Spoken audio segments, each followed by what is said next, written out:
Welcome back to A Happy Change. We are finally one entire month into our Sertraline Zoloft experience. Air horn. Hopefully I can find an air horn noise for that. Otherwise I will just look silly. So how are you all doing? Hopefully you've not missed these updates too much. It's been quite busy. I've been busy with work, busy with my daughter, and just having a pretty decent time actually. But I realised that it was really important for me to update. So I'm just slightly over a month in terms of taking it. But this is a good opportunity to check in with people that are on the journey, perhaps a month in, and see where they are at. I want to break this video down into a couple of stages. So firstly, I want to talk about the side effects. I want to talk about the mood, and I also want to talk about next steps as well. And hopefully encourage you to engage with the conversation as well. Remember, these videos are my experience. Whilst I do try and read and respond to all the comments and use some of them in future videos, actually what I'm talking about with authority is my own experience. If you have a different experience, please do share it. Please do comment, because it does mean a lot. I'm super duper ooper close to 1,000 subscribers. If we could get there before my birthday in a couple of weeks, that would be mega, and that would be a boss birthday present for me, seeing as I'm approaching 40.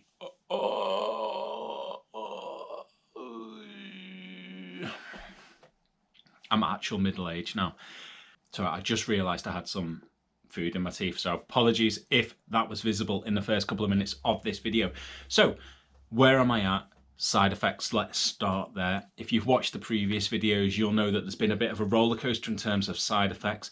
Right now, I'm in a fairly good place regarding side effects, but I just want to highlight a couple of things.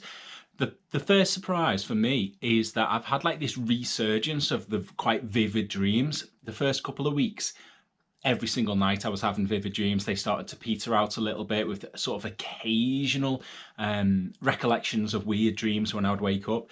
I would say in the last couple of weeks, the last week or so actually, the dreams have heightened again, and I'm having some like odd experiences in the night. Like I'm waking up thinking things have happened that haven't actually. I'm still lucky enough that they're not necessarily bad dreams, although I've had probably two like quite significant like nightmares, I suppose you would call them, in the last 2 weeks, which took me by surprise. But the rest of the time it's generally quite positive stuff. The other side effect that seemed to have reared its head a little bit again is just a bit of a nausea feeling, a bit of an upset stomach. And that might be various things. There's loads of bugs going around at the moment. I had to kind of go on anti-inflammatories for a sprained neck. So there's all of these things that influence it as well. But I suppose that's worth talking about. That I had to go to the doctor about something else. But because of the sertraline, you start creating this cocktail in your body. So it is really worth talking to your doctor when you do take a new medication, just to see what the interactions will be. So for example, my GP gave me the anti-inflammatories and also prescribed me anti-nausea tablets as well. So I have had a little bit of an upset stomach this last week, been a bit annoying, nothing that I couldn't handle, but just kind of, I suppose it felt like a little bit of a reset in terms of that side effect. And that's it as far as side effects are concerned. I think the big one to talk about really is mood. I'm at that stage 4 or 5 weeks in where I should start to see the change happening in terms of my mood. We talked about that kind of artificial change that can happen when you get the ball rolling. Now's the time for the chemical change to start. I'm at that stage. I would say that I can feel it. I would say that in things that would normally trigger my anxiety or leave me on a bit of a spiral of despair, I'm more naturally able to handle those situations. So consequently, I haven't felt low. I haven't felt particularly anxious in the situations that normally would drive me there.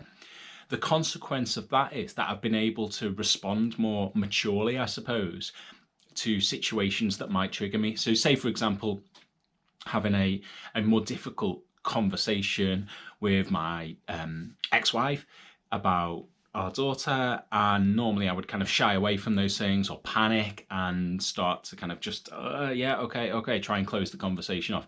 I felt like in a headspace where I can comprehend what's being said and respond effectively. So it isn't about arguing back, it's actually about being able to have a conversation rather than me start trying to get out of the conversation and causing tension, if that makes sense.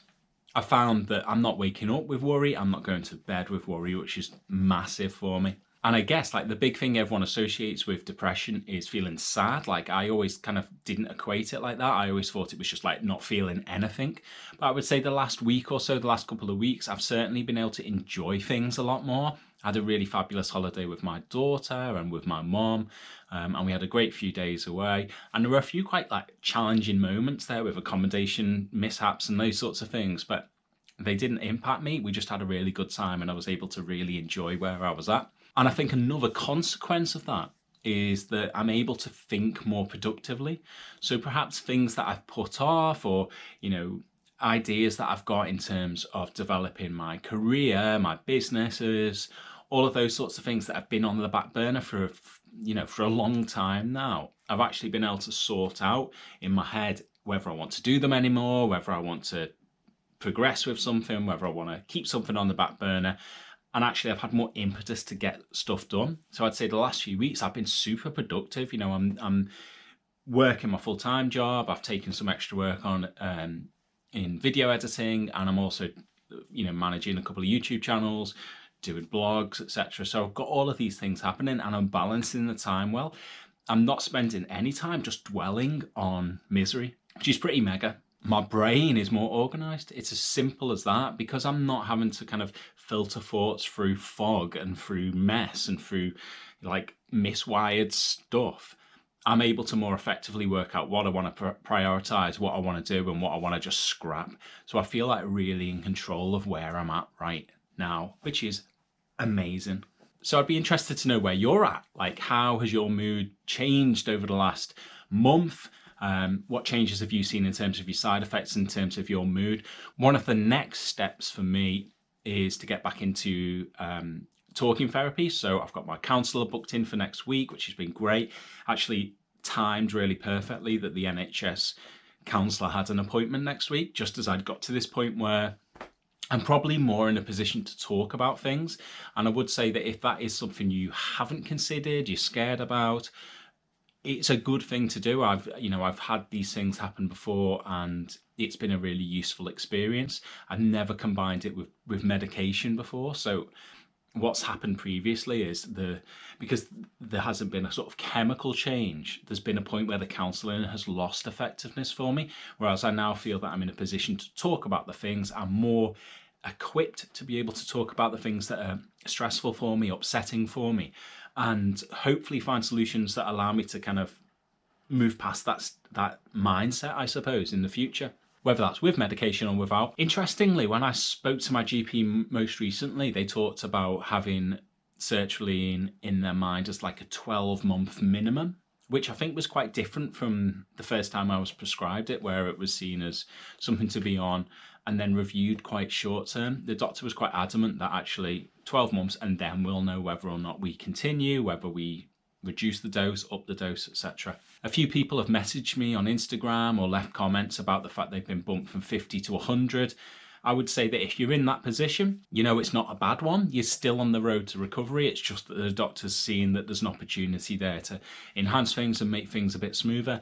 If you go from 50 to 100, you might have a little bump in side effects. That's one of the questions I haven't really been able to answer with authority. So if you've moved from a low dose to a high dose, it'd be really useful for the people watching that an expert, so that's you, share their experience of what happened, whether it kind of hit reset on the side effects, whether there were any things that were new, any experiences that were unusual, just so anyone who's in that position is maybe feeling a bit anxious about it can be reassured, or at least know what to expect. So like I say, I'm fast approaching 1,000 subscribers. If you are watching this and you haven't subscribed, I will like cut a little slice of my birthday cake for you and like preserve it. And if we ever meet, you can have some birthday cake. How about that? That is a good deal. Thanks so much for watching. It means a lot to me, and I'll see you soon.